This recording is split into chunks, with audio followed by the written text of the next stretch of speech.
দেশের রাজনৈতিক প্রেক্ষাপটে এখন সবচেয়ে আলোচিত বিষয় আসন্ন জাতীয় সংসদ নির্বাচন। প্রতিটি চায়ের দোকানের আড্ডায় কিংবা ক্যাম্পাসের কোলাহলেই সবচেয়ে আলোচনার কেন্দ্রবিন্দুতে থাকে এই নির্বাচনী আমেজ। কে জিতবেন, কারা ক্ষমতায় আসছেন, কার সঙ্গে কার আসন সমঝোতা হচ্ছে কিংবা জোট হচ্ছে, সেসব নানা বিষয় আছে আলোচনার কেন্দ্রবিন্দুতে। একদিকে যেমন বিএনপি জামাতের মতো বড় দলগুলো আছে আলোচনায়, অন্যদিকে ২৪-এর গণঅভ্যুত্থানের পর রাজনৈতিক পরিবর্তিত পরিস্থিতিতে গণ অধিকার পরিষদ, এনসিপির মতো তরুণ রাজনৈতিক শক্তিগুলো আছে আলোচনার তুঙ্গে। সমসাময়িক রাজনীতি, নির্বাচন নিয়ে আমরা নানা প্রশ্ন খোঁজার চেষ্টা করব আজকে। সেই সঙ্গে আগামী নির্বাচনে নানা সমীকরণ নিয়ে আলোচনা করব। আমি আমজাদ হোসেন হৃদয়। শুরু করছি আমাদের দ্য ইনক্লুসিভ প্যাজেন্টস ভোটের গাড়ি শো এর আজকের পর্ব। আমাদের সঙ্গে আজকে অতিথি হিসাবে উপস্থিত আছেন দুই তরুণ রাজনৈতিক। আমাদের সঙ্গে আছেন বাংলাদেশ গণ অধিকার পরিষদের মুখপাত্র হাসান আল মামুন। হাসান আল মামুন, আপনাকে দ্য ইনক্লুসিভ ভোটার গাড়ি শোতে স্বাগত জানাচ্ছি। জি, ধন্যবাদ আপনাকে। আমাদের সঙ্গে আরো অতিথি হিসেবে উপস্থিত আছেন এনসিপির যুগ্ম মুখ্য সংগঠক সাইফুল্লাহ হায়দার। সাইফুল্লাহ হায়দার, আপনাকেও আমাদের আজকের এই শোতে স্বাগত জানাচ্ছি। ধন্যবাদ আমজাদ, আপনাকে আমার এনসিপির পক্ষ থেকে শুভেচ্ছা এবং ব্যক্তিগত পক্ষ থেকে শুভেচ্ছা জানাচ্ছি। আমরা সরাসরি প্রশ্নের দিকে চলে যাচ্ছি। প্রথমে আমি আসবো জনাব সাইফুল্লাহ হায়দার, আপনার কাছে। আমরা বর্তমান যে তরুণদের রাজনৈতিক শক্তি, জাতীয় নাগরিক পার্টি সবচেয়ে যে আলোচিত বিষয় ছিল সেটি হলো যে আপনারা আসলে শাপলা পাচ্ছেন কিনা। সেটি নিয়ে নানান চিঠি চালাচালি কিংবা রাজনৈতিক ময়দানের যে আলোচনা, সবকিছু ছাপিয়ে শেষ পর্যন্ত নির্বাচন কমিশনের দেওয়া সেই শাপলা কলি আপনারা বেছে নিয়েছেন আগামী নির্বাচনে লড়ার জন্য। আসলে এই শাপলা কলিতে আপনারা কতটা সন্তুষ্ট হয়েছেন? আপনারা এই প্রতীক নিয়ে নির্বাচনে কতটা আশাবাদী?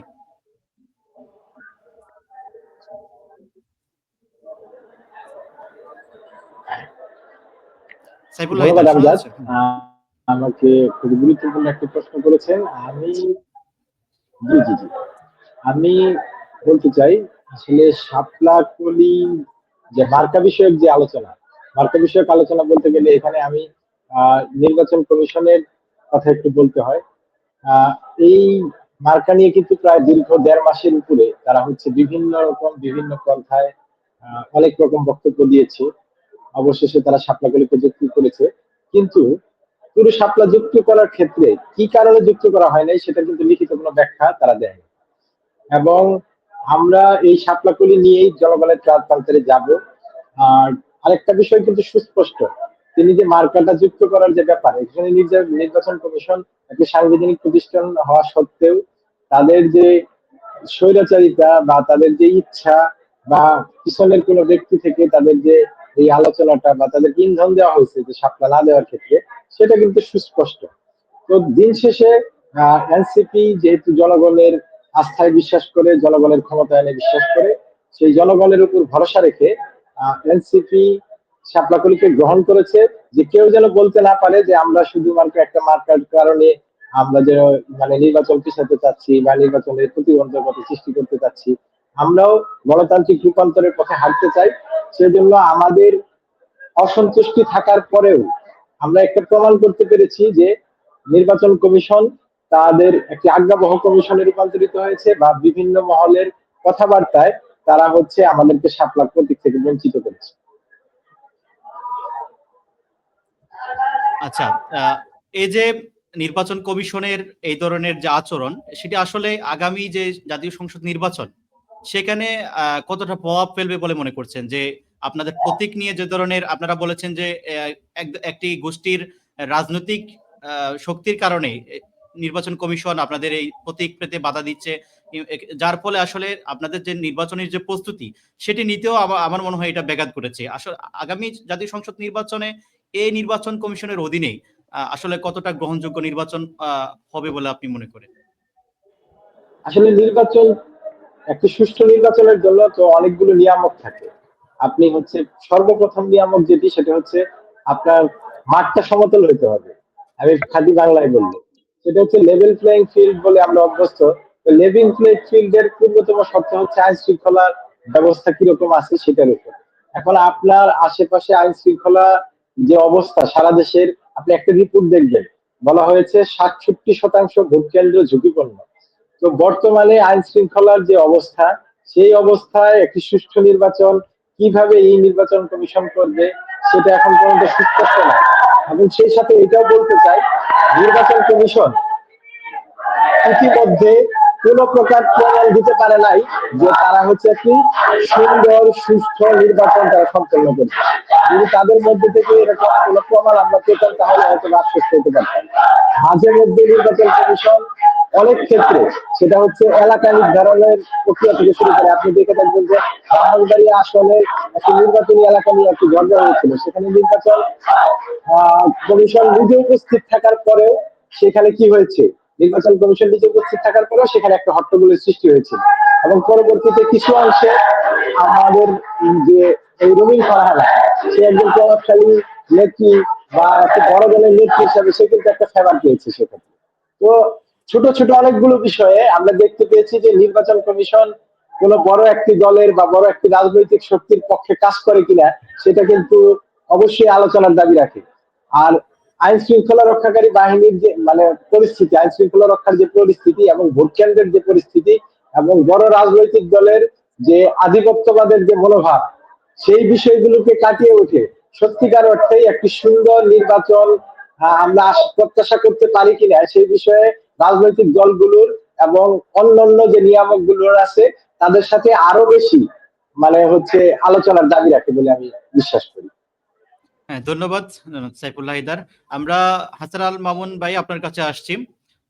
একই প্রশ্ন যদি আপনাকে করি, বর্তমান যে নির্বাচন কমিশন কিংবা প্রধান নির্বাচন কমিশনার আপনারা তাদের আচরণ দেখেছেন, কিংবা এনসিপির প্রতীক সহ নানান ইস্যুতে অনেকে নির্বাচন কমিশন পুনর্গঠনের দাবি জানিয়েছে। এই নির্বাচন কমিশনের অধীনে নির্বাচনে আপনারা কতটা ভালো প্রত্যাশা করছেন? জি, ধন্যবাদ আপনাকে। সহ আলোচক আছেন সাইফুল্লাহ হায়দার ভাই, তাকেও ধন্যবাদ জানাচ্ছি। দর্শক শ্রোতা যারা দেখছেন সকলকেই ধন্যবাদ। বিষয়টা হচ্ছে যে এনসিপি যে প্রক্রিয়ায় শাপলা কলি প্রতীকটি পেয়েছে, এটি আসলে যথাযথ প্রক্রিয়া নয়। কেন নয়? কারণটা হচ্ছে যে এই শাপলা কিংবা শাপলা কলি এটি আসলে নির্বাচন কমিশনের যে প্রতীকগুলো বরাদ্দ ছিল, হ্যাঁ, সেই প্রতীকের মতো ছিল না। ইতিপূর্বে আমরা মান্না ভাইয়ের যে দল, মান্না ভাইয়ের দলকেও দেখেছিলাম যে শাপলা প্রতীক তারা চেয়েছিল, হ্যাঁ, কিন্তু সেই প্রতীক কিন্তু মান্না ভাইকে দেওয়া হয় নাই। কিন্তু পরবর্তী সময়ে নির্বাচন কমিশন এনসিপির চাপে, হ্যাঁ, তারা কিন্তু শাপলা না দিয়ে শাপলা কলি দিয়েছে, অর্থাৎ একই একই কথা, হ্যাঁ, শাপলা এবং শাপলা কলি প্রায় কাছাকাছি। তো বিষয়টা হচ্ছে যে আপনি যেহেতু প্রতীক নিয়েই এত মানে আপনি ডলে পড়ছেন বা এক পক্ষকে আপনি চাপ দিলে আপনি সেই চাপে আপনি মাথা নত করছেন, তো সেই জায়গা থেকে নির্বাচন কমিশন কতটা আসলে ফেয়ারলি কাজ করতে পারবে এটা আসলে খুব চ্যালেঞ্জিং একটা বিষয়। আরেকটা বিষয় হচ্ছে যে আমরা বিগত সময়গুলোতে দেখেছি, বিশেষ করে 14 সালের নির্বাচন, 18 সালের নির্বাচন এবং 24-এর নির্বাচন, এই দেশের যে ভোটাধিকার হরণ হয়েছে, ভোট কেন্দ্র দখল হয়েছে, জাল ভোট হয়েছে, ভোটাররা বিরোধী যারা মতের ছিলেন, আওয়ামী লীগের বাইরে যারা ছিলেন তারা ভোট কেন্দ্রে যেতে পারে নাই। এই পুরো প্রক্রিয়াটা কিন্তু এই নির্বাচন কমিশন, বিগত যে নির্বাচন কমিশন, 3টি কমিশন 14, 18 এবং 24, তারা কিন্তু এটি সম্পাদন করেছে। সুতরাং এই নির্বাচন কমিশন কতটা আসলে মানে লেভেল প্লেইং ফিল্ড বলেন কিংবা ভোটের উপযোগী পরিবেশ তৈরি করতে পারবে, সেটি আসলে আমি মানে শঙ্কা দেখছি, সন্দিহান হচ্ছি। কেননা আপনি এদেশের বাংলাদেশের যে রাজনীতি, এই রাজনীতি হচ্ছে আপনি বোরজোয়া রাজনীতি, পেশি শক্তি নির্ভর রাজনীতি। হ্যাঁ, আপনি ঢাকায় যতটা সহজে আপনি পলিটিক্স করতে পারেন, গ্রাম অঞ্চলে কিন্তু আপনি এতটা সহজে পলিটিক্স করতে পারবেন না। তো গ্রাম অঞ্চলে যেটা হয়, আধিপত্য বিস্তার করা, তারপর ভোট কেন্দ্রগুলোতে হচ্ছে দখলদারিত্ব নেওয়া, সেখানে আপনি আনসার সদস্য দিয়ে, হ্যাঁ, কিংবা একজন দুজন পুলিশ সদস্য দিয়ে আপনি পুরো ভোট কেন্দ্রকে নিয়ন্ত্রণ করতে পারবেন, এটি আমার মনে হয় না। আর বিশেষ করে 5 আগস্ট পরবর্তী সময়ে যে ঘটনাটি ঘটেছে, যে আপনার বাহিনীগুলো, বিশেষ করে সেনাবাহিনী ছাড়া অন্যান্য যে বাহিনীগুলো রয়েছে, এই বাহিনীগুলোর যে মনোবল ছিল সেটি আসলে ভেঙে গেছে অনেকটাই। তো সেই জায়গা থেকে এই প্রশাসন দিয়ে মাঠ পর্যায়ে আপনি ভোটারদের যে একটা ভোট কেন্দ্রে যে যাবে একজন মানুষ, সেই ভোটের নিশ্চয়তাটা দেওয়া, পাশাপাশি হচ্ছে যে আপনার ভোট যে আপনার কাস্ট হলো সেই ভোটটা ভালোভাবে সেখানে কাস্ট মানে আপনার গণনা হবে কিনা, তারপর প্রিসাইডিং অফিসার কিংবা আমার ক্যান্ডিডেটের যে এজেন্ট রয়েছে সে ভালোভাবে এখানে অবস্থান করতে পারবে কিনা, এইগুলো আসলে মেজারমেন্ট করা প্রয়োজন। যদি এটি না হয় তাহলে আসলে নির্বাচনটা খুব ভালোভাবে, আমার মনে হচ্ছে কি বিগত সময়ের তুলনায় এবার আরো রিস্ক বেশি। কেন বলছি রিস্ক বেশি? কারণটা হচ্ছে এই পুরো নির্বাচনটা নিয়ন্ত্রণ করে হচ্ছে আপনার আইন শৃঙ্খলা বাহিনী, হ্যাঁ, এবং বিশেষ করে হচ্ছে যারা আপনার এজেন্ট, বিশেষ করে আপনার প্রিসাইডিং অফিসার হিসেবে যারা দায়িত্ব পালন করে, উনারা আসলে কারা? আমি দেখি যে বিগত সময়ে আমাদের বিশেষ করে হাই স্কুলের শিক্ষক, প্রাইমারি স্কুলের শিক্ষক কিংবা আমাদের কলেজের যারা শিক্ষক রয়েছেন, তারা আসলে প্রিসাইডিং অফিসার হিসেবে আসলে ভোট কেন্দ্রগুলোতে কাজ করেন। কিন্তু তারা কিন্তু নৈতিকভাবে বিগত ৩টি নির্বাচন যে হয়েছে, তারাও কিন্তু নৈতিকভাবে আসলে নৈতিকতার পরিচয় দিতে পারে নাই। তারাও এক ধরনের বায়াসড হয়ে কিন্তু গত ৩টি নির্বাচনে তারা প্রিসাইডিং অফিসার হিসেবে কাজ করেছেন। তো সুতরাং আমার কাছে কেন জানি একদম, আমি মন থেকেই বলছি, আমি নিজেও একজন ক্যান্ডিডেট, আমি নিজেও নির্বাচন করব, কিন্তু আমার শঙ্কার জায়গাটা তৈরি হচ্ছে যে মানুষ ভোটটা যে দিতে যাবে সেই ভোটটা দিতে পারবে কিনা, এবং সেই ভোটটা দেওয়ার পর সেই ভোটটা আবার সঠিকভাবে গণনা হবে কিনা, মানে আমার কাছে মানে এটা খুব ডিফিকাল্ট মনে হচ্ছে। আচ্ছা, আমরা 24-এর যে জুলাই গণ অভ্যুত্থান, এরপর আসলে তরুণদের যে রাজনৈতিক শক্তি, সেই শক্তি নিয়ে আসলে খুবই স্বপ্ন দেখা শুরু করেছে মানুষ। সেই স্বপ্নের মধ্যে আরেকটি স্বপ্ন আমরা দেখেছি, কিংবা আরেকটি সম্ভাবনা আমরা উঠতে দেখেছি, সেটি হলো তরুণদের দুইটি শক্তি যারা 2018 সাল এবং 2024 সালে একসঙ্গে আসলে একই ধারার প্রেক্ষাপট থেকে, কোটা সংস্কার আন্দোলন থেকে উঠে এসেছে সেই গণ অধিকার পরিষদ এবং এনসিপির মধ্যে, জাতীয় নাগরিক পার্টি এনসিপির মধ্যে যে এক ধরনের ঐক্যবদ্ধ হওয়ার যে সম্ভাবনা আমরা দেখেছি, সেটা অঙ্কুরে বিনষ্ট হয়ে গেছে। কোনো ধরনের পরবর্তীতে আসলে আলোচনার সুযোগও তৈরি হয়নি। সেটি আসলে কেন? আমরা আপনাদের দেখেছি সামাজিক যোগাযোগ মাধ্যমে আপনারা একে অপরের বিষোদ্গার করতে। এ কেন আসলে তরুণদের এই রাজনৈতিক শক্তি ঐক্যবদ্ধ হতে পারল না? যে একীভূত হওয়ার যে আলোচনা ছিল সেটি আসলে হলো না কেন বলে আপনি মনে করেন? এখানে দায়টা কার? জনগণ প্রত্যাশা করছিল তরুণদের দুই শক্তি যদি একসঙ্গে হতো, যদি জোটবদ্ধ হতো, তাহলে তরুণদের সেই শক্তিটা আরো বেশি দেখা যেত। সেটা আসলে হয়নি কেন? দায়টা কার এখানে? আচ্ছা, আমি হাসান একটু মাহমুদ। শুরুতেই বলি, এখানে আমার সহযোদ্ধা সাইফুল্লাহ হায়দার ভাই আছেন। আমরা দীর্ঘদিনের সহযোদ্ধা, 24-এর সহযোদ্ধা না শুধু। বিষয়টা হচ্ছে যে 18 পরবর্তী বাংলাদেশে তরুণদের রাজনীতির উত্থান ঘটে। এটি আপনি নিজে প্রত্যক্ষদর্শী। আপনি ঢাকা বিশ্ববিদ্যালয়ে তখন সাংবাদিক সমিতিতে ছিলেন এবং ঢাকা বিশ্ববিদ্যালয়ের একজন রিপোর্টার ছিলেন আপনি। তো সেই জায়গা থেকে 18 সালের কোটা সংস্কার আন্দোলনেই তো 24 সালে এসে গণ অভ্যুত্থান হয়। তো সেই জায়গা থেকে আমরা দীর্ঘদিন একটা প্র্যাকটিস করে আসছি যে সারা দেশের তরুণদেরকে রাজনৈতিকভাবে সচেতন করা। হ্যাঁ, তো সেই জায়গা থেকে 24-এ এসে গণ অভ্যুত্থান হয়। আমরা একটু সিনিয়র হওয়ার কারণে, রাজনৈতিক দলের শীর্ষ নেতা হওয়ার কারণে আমরা সেই আন্দোলনে শুরু করলেও সে আন্দোলনের নেতৃত্ব রানিং শিক্ষার্থীদের কাছেই যায়। হ্যাঁ, তো এটি আমরা এক কথায় বলতে গেলে আমরাই আসলে এটি চেয়েছি যে সাধারণ শিক্ষার্থীরা এবং রানিং শিক্ষার্থীরা সেই আন্দোলনটি করুক। পরবর্তী সময়ে এই আন্দোলনটি সফল হয় এবং এই আন্দোলন সফল হওয়ার পর শেখ হাসিনার পতন হয়, গণ অভ্যুত্থান হয়। তো গণ অভ্যুত্থানের পর থেকেই আমি ব্যক্তিগতভাবে এনসিপি এখন গঠিত হয়েছে। এনসিপি গঠনের আগেও আমি ব্যক্তিগতভাবে যারা এই এনসিপি গঠনের উদ্যোক্তা ছিলেন এবং এই গণ অভ্যুত্থানের যারা সামনে থেকে নেতৃত্ব দিয়েছেন, তারা আমাদের একসময় সহযোদ্ধা। হ্যাঁ, তো আমি আমি এখানে মডারেটর হিসেবে, মানে মিডিলম্যান হিসেবে আমি যেমন আমি গণ অধিকার পরিষদ থেকে, পাশাপাশি এনসিপির অনেক, যেমন সাইফুল্লাহ হায়দার ভাই এখানে উপস্থিত আছেন, সাইফুল্লাহ হায়দার ভাইয়ের সাথে বেশ কয়েকবার আমার আলোচনা হয়েছে, আসিফ, নাহিদ সহ যারাই আছে সকলের সাথে আমি আলোচনা করেছি যে তরুণদের দুটি শক্তি। হ্যাঁ, কারণ এটা হচ্ছে প্রেক্ষাপটটা কিন্তু এক, কোটা সংস্কার আন্দোলন, এর বাইরে কিন্তু কিছু না। সুতরাং আমাদের মতাদর্শ এবং আমাদের রাজনীতি কাছাকাছি। সুতরাং আমরা যদি একসাথে মিলে, হ্যাঁ, সেটি কিন্তু এনসিপি গঠনের আগে, নাগরিক কমিটি গঠনেরও আগে আমরা কিন্তু আলোচনা করেছিলাম যে আমরা কিভাবে একসাথে কাজ করতে পারি। প্রয়োজনে আমরা বলেছিলাম যে উভয় পার্টি মিলে একসাথে মার্কস করে প্রয়োজনে গণ অধিকার পরিষদ আমরা নিবন্ধন পেয়েছি, প্রয়োজনে আমরা আমাদের পার্টি বিলুপ্ত করে দিব, বা ছাত্র সংগঠনগুলো যদি আমরা রাখতে চাই তাহলে সেটি রাখবো, রেখে নতুন একটি নাম ডিসাইড করে আমরা ঐক্যবদ্ধভাবে সেই প্রচেষ্টাটি চালাবো। তো সেই জায়গা থেকে আমি জনাব নুরুল হক নূর, রাশেদ খান, ফারুক হাসান সহ আমরা সর্বোচ্চ স্যাক্রিফাইসের জায়গা থেকে আমরা তাদেরকে সবসময় ইন্সপায়ার্ড করেছি এবং বলেছি যে দেশের মানুষ একটি পরিবর্তন চায়, সেই পরিবর্তনটি আমাদের মধ্য দিয়ে চায়। সেই জায়গা থেকে আসলে অনেক ক্ষেত্রেই অনেকেই মনে করেছেন যে আসলে তাদের ব্যক্তি স্বার্থ রয়েছে অনেকেরই, বিশেষ করে এখানে ব্যক্তি স্বার্থের জন্যই মূলত ঐক্যবদ্ধ হওয়াটা যায় নাই। সর্বশেষ যেটি আলোচনা এসেছিল মিডিয়ার মাধ্যমে, হ্যাঁ সেখানেও কিন্তু মডারেটর হিসেবে আমি ছিলাম। হ্যাঁ আমি ছিলাম মূলত, কিন্তু আমি মিডিয়ায় কোনো বক্তব্য দেই নাই। কারণটা হচ্ছে লাস্ট পর্যন্ত আমি চেয়েছিলাম যে দুই পক্ষকেই একসাথে করে কিভাবে একটি তারুণ্য নির্ভর একটি নতুন রাজনৈতিক ধারা, হ্যাঁ, বিনির্মাণ করা যায়, এদেশের মানুষকে ভালো কিছু দেওয়া যায়। এবং মানুষকে আমি উইলিংলি বিশ্বাস করি এদেশের মানুষ, যদি আপনি কোনো ভুল করে থাকেন, আমি ব্যক্তিগতভাবে সব যে আমি কখনো ভুল করলে আমি মানুষের কাছে সরি বলি, সেটা যে কেউ হোক। সেটা ব্যক্তিগতভাবে কারোর সাথে যদি আমার মিসআন্ডারস্ট্যান্ডিং হয়ে যায়, আমি সেই ক্ষেত্রে ভুল করি।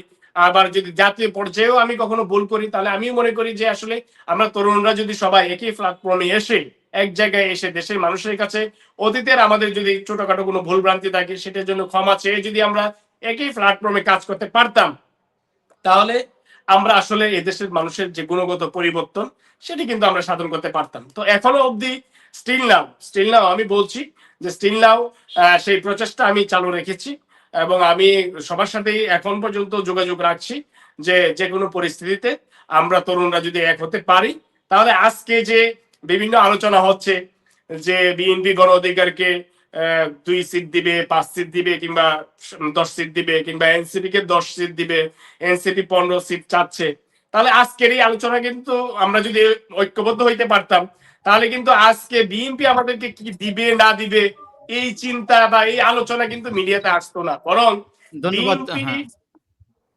বিএনপি সহ অন্যান্য যে রাজনৈতিক দলগুলো তারাই বরং চেষ্টা করতো যে এই তারুণ্যের শক্তিকে আমরা সাথে রাখবো, এবং তারা নিজ থেকে উইলিংলি তারা হাসান মামুন, বলতো, অফার করতো। হাসান মামুন, আমরা এই প্রশ্নে আসবো। তার আগে একটু সাইফুল্লাহ হায়দার আপনার কাছে জানতে চাই একই প্রশ্ন আসলে। কেন আসলে আপনারা একীভূত হতে পারেননি, ঐক্যবদ্ধ হতে পারেননি? গণ অধিকার পরিষদের সাধারণ সম্পাদক জনাব রাশেদ খান সহ অনেকে অভিযোগ করেছেন যে আসলে আপনারা স্যাক্রিফাইসের জায়গাটা আসতে পারলেন না, কিংবা পদপদবীর যে জায়গাটা আপনারা সেটা ছাড়তে চাননি একেবারেই। বলা যায় যে সমঝোতা হওয়ার জন্য যে বিষয়গুলো প্রয়োজন, সবচেয়ে বেশি স্যাক্রিফাইস, কম্প্রোমাইজের জায়গাগুলো আসলে এনসিপি করতে পারেনি। সেজন্য মূলত সেই একীভূত হওয়ার আলোচনাটা শেষ হয়ে যায়। আপনি কি মনে করেন, আপনি কেন আসলে যে ওই একীভূত হয়নি এনসিপি এবং গণ অধিকার পরিষদ? কেন যারা স্বপ্ন দেখেছে তরুণদের এক প্ল্যাটফর্মে আনার, সেই স্বপ্ন আসলে কেন পূরণ হয়নি বলে মনে করেন? এবং একই সঙ্গে আরেকটি বিষয় আমি এড করব, সেটা হলো হাসান আল মামুন বলেছেন সেই স্বপ্ন এখনো দেখেন তিনি। আপনারাও সেই স্বপ্ন দেখেন কিনা? আচ্ছা, জনাব ধন্যবাদ। সাইফুল হায়দার। হ্যাঁ। আপনাকে মামুন ভাইকে ধন্যবাদ। এই কারণে তো সে আসলে তরুণরা একত্রিত হলে সেটা আমারও ভালো লাগতো। আমিও চাই যে তরুণরা একত্রিত হোক। আর একটা বড় বিষয় হচ্ছে, তার আগে একটা কথা বলতে চাই যে মার্কা বিষয়ে মামুন ভাই একটা কথা বলছে যে শাপলাকলি আসলে এটা তফসিলে ছিল না, কিন্তু অন্যান্য বড় দলের যতগুলো মার্কা আছে সেই সময় কোনো তফসিল ছিল না। সেই মার্কাগুলো তাদের ইচ্ছা মতো চাহিদা মতো দেওয়া হইতো যদি কোনো বাইন্ডিংস না থাকে। তো সেই অনুযায়ী আমরাও কিন্তু সেই অনুযায়ী আবেদন করে, আপনি যদি গণঅধিকারও আবেদন করে কোনো বিশেষ মার্কার জন্য, গণঅধিকারকে সেটা মানে নির্বাচন কমিশন দিতে বাধ্য। এখানে আইনের কোনো ব্যাপার নাই। আরেকটি বড় বিষয় হচ্ছে যে আমরা যে ওই একত্রিত কথা বললেন আপনি, এখানে আসলে দুই পক্ষেরই চেষ্টা ছিল। তো রাজনৈতিক দলের এই একাত্মতা বা একত্রিত হওয়ার যে বিষয়গুলো, একটি দল ভেঙে আরেকটা দলে বিলীন হয়ে যাওয়ার যে বিষয়টা, এটা একটা অনেক কঠিন প্রক্রিয়া। এবং নির্বাচনের এই মুহূর্তে এসে এই প্রক্রিয়াটা কতটা সাফল্য হবে বা কতটা সাফল্যমণ্ডিত, এইটাও হচ্ছে একটা আলোচনার দাবি রাখে। এখন এখানে অনেকগুলো বিষয় জড়িত, কারণ একটি দল ভেঙে আরেকটা দলের সাথে মিলতে গেলে এখানে আদর্শগত, তারপর হচ্ছে সামনের মানে পদ পদবিগত অনেকগুলো বিষয় থাকে। ব্যক্তিগত স্বার্থ যেরকম থাকে, দলীয় স্বার্থটাও এখানে প্রাধান্য পায়। তো আমি মামুন ভাইয়ের সুরে সুর মিলিয়ে বলতে চাই, আমি এখনো আশা দেখি, যদি রাজনীতিতে শেষ বলে কথা নাই, দল একত্রিত না হলেও সামনে জোটও হইতে পারে, আবার যদি সেই জোট না হয় আমরা হয়তোবা একই আশা আকাঙ্ক্ষা নিয়ে যেহেতু আন্দোলন সংগ্রাম করছি, কোনো না কোনো বিন্দুতে আমরা একত্রিত হব। কিন্তু ইন্টারনাল বা এই একে অপরের সাথে যে বসার ব্যাপারটা, সেটা আসলে কি প্রক্রিয়ায় কি কারণে ভেঙে গেল, এটা একে অপরের দোষারোপের মধ্য দিয়ে এটাকে আসলে পুরস্কৃত করা সম্ভব না। রাজনৈতিক জ্ঞান দরবারে আমি লাভবান হইলাম কিনা বা গণ অধিকার লাভবান হলো কিনা, এই বিষয়টাই সেখানে মুখ্য বিষয় হিসাবে ভূমিকা পালন করে বলে আমি বিশ্বাস করি। তো যে কোনো রাজনৈতিক দলই তাদের হচ্ছে টেবিল টকে যে যত বেশি গেইন করতে পারে সেই চেষ্টাটা থাকে। সেক্ষেত্রে আমার মনে হয় যে এই টেবিল টকে একে অপরের যে জ্ঞান দরবার সেই জায়গাটা হয়তো বা মিলে নাই, সেই জন্য একত্রিত হতে পারে নাই। তবে যেহেতু আচ্ছা। আমাদের আন্দোলন আন্দোলন সংগ্রামের রাস্তা একই, আমরা একটা রেজিমের বিরুদ্ধে দীর্ঘদিন আন্দোলন সংগ্রাম করেছি এবং আমাদের মূলত হচ্ছে এই পুরো এস্টাবলিশমেন্টের বিরুদ্ধেই আমাদের আন্দোলন সংগ্রাম। সেই সেই আচ্ছা। জায়গা থেকে আমি বলতে চাই, একটা না একটা সময় রাজনীতিতে যেহেতু শেষ বলে কিছু নাই, এক সময় আমরা একত্রিত হতেই পারি। হ্যাঁ, ওকে, ধন্যবাদ সাইফুল্লাহ হায়দার। আপনার কাছে আরেকটি প্রশ্ন, আপনার আমরা সরাসরি আপনার রাজনৈতিক দল, আপনার নতুন রাজনৈতিক দল, সেই প্রেক্ষিতে আমরা যদি আসি, গত বছরের যে ফেব্রুয়ারিতে মূলত আপনারা যাত্রা শুরু করেছেন, সে সময় বলেছিলেন যে নতুন রাজনৈতিক বন্দোবস্ত কিংবা বিকল্প রাজনৈতিক শক্তি হিসেবে গড়ে ওঠার জন্য মূলত আপনাদের সেই যাত্রা, জনগণকে সেই স্বপ্ন আপনারা দেখিয়েছেন। কিন্তু আসলে আপনারা কতটা সেই পথে আছেন কিংবা সেই কক্ষপথে আপনারা আছেন কিনা? আমরা যদি দেখি যে আপনাদের নিয়ে আলোচনা উঠেছে এক ধরনের রাজনৈতিক অঙ্গনে যে গুঞ্জন, এনসিপি ও বিএনপির আসন সমঝোতা হচ্ছে কিংবা এই ধরনের একটা গোপন চুক্তির মতো আলোচনা চলছে, যে একটা প্রথম আলোর একটা সংবাদ এসেছে যে আপনারা 20টি আসন এবং মন্ত্রিত্ব চাচ্ছেন তাদের কাছে, তারপর আপনার জোটবদ্ধ কিংবা আসন সমঝোতার মাধ্যমে নির্বাচন করবেন, এবং কি আপনাদের যাদের সম্ভাবনা, আপনাদের যারা তরুণ রাজনীতিক আছে তারাও এখন বিভিন্ন বলার চেষ্টা করছেন। আমরা দেখেছি যে ডাকসুর সাবেক বিপি প্রার্থী আব্দুল কাদের, তারও একটা ফেসবুক পোস্টে আমরা দেখেছি সে 20 আসন চাওয়ার বিষয়ে সেও বলেছে। আসলে আপনারা যেই স্বপ্ন দেখিয়েছেন জনতাকে, জনগণকে, অন্যদিকে বিএনপির সঙ্গে কিংবা জামাতের সঙ্গে আসন সমঝোতা মাধ্যমে নির্বাচন করা, নিজেদের রাজনীতিটা আসলে নিজস্ব রাজনীতি থাকে কোথায়, কিংবা আসলে এই বিষয়গুলো একটু যদি পরিষ্কার করেন। আচ্ছা, আমরা কিন্তু অনেক মহল প্রথম আলো নিউজ দিয়ে শুরু করি। প্রথম আলো যখন নিউজটা করেছিল, তারপরে কিন্তু আমাদের দপ্তর থেকে সরাসরি এটাকে রিজয়েন্ডার দেওয়া হয়েছিল। আপনি সাংবাদিক হিসেবে সেটা জানেন। এবং আমরা কিন্তু এটা প্রতিবাদ জানিয়েছি যে না, আমরা কোনো জোটে এখনো যাচ্ছি না। রাজনৈতিক মহলে নির্বাচন আসলেই জোটের আলাপ, এটা বাংলাদেশের রাজনৈতিক কালচার। সেখানে যে কোনো রাজনৈতিক দল দরবারে আলাপ আলোচনা হতেই পারে। কিন্তু আমাদের পার্টিগত এবং এখন পর্যন্ত আমাদের যে সিদ্ধান্ত, এনসিপি 300 আসলেই প্রার্থী দিবে। এবং আমরা যে নতুন রাজনৈতিক বন্দোবস্তের কথা বলছি, সেটা কিন্তু আপনি দেখতে পাচ্ছেন যে ইতিমধ্যে আমাদের যে হচ্ছে অন্যান্য রাজনৈতিক দলের মতো যে তারা সিলেক্টিভ পার্সনকেই নমিনেশনের জন্য ডাকে, আমরা কিন্তু নমিনেশনের যে আবেদন ফর্ম, সেটা সবার জন্য ওপেন করে দিয়েছি। ওপেন বলতে একদম ওপেন করে দিয়েছি যে যে কোনো শ্রেণী পেশার মানুষ। এবং আমাদের আহ্বায়ক একটি ভিডিও বার্তায় কিন্তু সবাইকে জানিয়েছে যে আপনারা আসুন, রাজনৈতিক দলে নতুন রাজনৈতিক বন্দোবস্তের এই পথে অগ্রসর হন। যারা এতদিন ভালো মানুষ ছিলেন, যারা ব্যক্তিগতভাবে রাজনীতিটাকে অপছন্দ করতেন কিন্তু রাজনীতিটাকে পরিবর্তন করতে চান, তাদের সবাইকে আমরা কিন্তু মানে পুরোপুরি এই রাজনৈতিক কার্যক্রমে অংশগ্রহণের লক্ষ্যে বা এই রাজনৈতিক কার্যক্রমে ইনক্লুড করার জন্যই ওপেন হচ্ছে আমরা নমিনেশন ফর্ম আহ্বান করেছি। আপনি একদিনের মধ্যে হয়তো বা এর মধ্যে সাংবাদিক মহলে যেহেতু আলোচনা চলছে, আপনি অফিসে এসে দেখবেন যে মানুষের মধ্যে একটা উচ্ছ্বাস রয়েছে এবং খুবই উচ্ছ্বাসের সাথে তারা নমিনেশন পেপার সংগ্রহ করতেছে। আর আমাদের আহ্বায়ক সরাসরি বলেছে যে আমরা 300 আসনে প্রার্থী দিব। সেই 300 আসনের প্রার্থীর ব্যাপারে আমরা এখনো সেখানে সিদ্ধান্তে সেখানেই রয়েছি। তারপরেও রাজনৈতিক জ্ঞান দরবারে, রাজনৈতিক আলোচনায় অনেক সময় জোটের আলাপ চলে আসে। তবে একটি জিনিস কিন্তু আপনার মাধ্যমে স্পষ্ট করতে চাই, জুলাই সনদ এবং জুলাই আদেশ, এই ব্যাপারে এনসিপি একদিন ছাড় দিবে না যতক্ষণ পর্যন্ত যে রাজনৈতিক মহল যদি জোট হয়ে কোন প্রক্রিয়ায় জোট হয়, যে রাজনৈতিক মহল বা যে রাজনৈতিক গোষ্ঠী আমাদের 24কে উইন করবে, 71-এর মুক্তিযুদ্ধকেও তারা বিশ্বাস করবে বা ধারণ করবে, তাদের সাথে আমাদের জোট হলেও হতে পারে, সেটা আলোচনার বিষয়, পরবর্তীতে সেটা জানা যাবে। কিন্তু এখন পর্যন্ত এনসিপি 300 আসনেই প্রার্থী দেওয়ার ব্যাপারে মানে দলীয় ভাবে সিদ্ধান্ত গ্রহণ করে। আপনার কথা স্পষ্ট যে আসলে আপনারা 300 আসনেই প্রার্থী ঘোষণা করবেন, পাশাপাশি আপনাদের রাজনৈতিক বা নির্বাচনে জোটের জন্য যে আলোচনা সেটিও চলমান আছে, সেই আলোচনাটা আপনার কথা স্পষ্ট হলো। আরেকটি বিষয় যদি আপনি আরেকটু যদি বলেন, সেটি হলো যে এই জুলাই সনদ নিয়ে এক ধরনের অন্য ধরনের পরিস্থিতি আসলে দেখা যাচ্ছে যে জুলাই সনদের স্বাক্ষর নিয়ে যে ঘটনাটা ঘটেছে, জামাত শুরুতে স্বাক্ষর করবে না বলে পরবর্তীতে করেছে, সেটা নিয়ে আপনাদের মধ্যে এক ধরনের টানাপোড়েন সৃষ্টি হয়েছে। এবং কি আমরা পরবর্তীতে জানলাম আসন সমঝোতা কিংবা সেই বিষয়গুলো বিএনপির সাথে যেমন আলোচনা আছে, জামাতের সঙ্গে আলোচনা আছে। এই যে জুলাই সনদের পর আপনাদের সম্পর্কে টানাপোড়েন হয়েছিল, সেটি আসলে এখন কোন পর্যায়ে আছে? আপনাদের মধ্যে সেই আন্তরিকতার সম্পর্ক কিন্তু সেটি তৈরি হয়েছে কিনা ফের?